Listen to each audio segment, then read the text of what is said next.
Hey there. I want to share a stock review of my purchase from ACC Automotive Custom Carpets, I think it is, also known as stockinteriors.com. I ordered the wrong color, so it's important that you order your correct color. But you can see closer up, it's beautiful. It's fitted.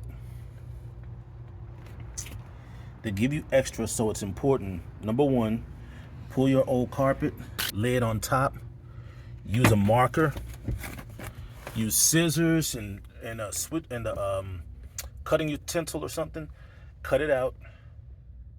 And this doesn't have the backing, so I use a rubberized spray for insulation that turns into rubber. And you see it doesn't match there, so I'm gonna have to dye it, which sucks. And that's my fault for choosing the wrong color, because this looks more beige than it does gray. You can punch through with something for the holes, but I have some punch drills coming, and I'm gonna make the holes correct, do some other repairs for underneath on the floorboard. So this is coming back out, but as you can see,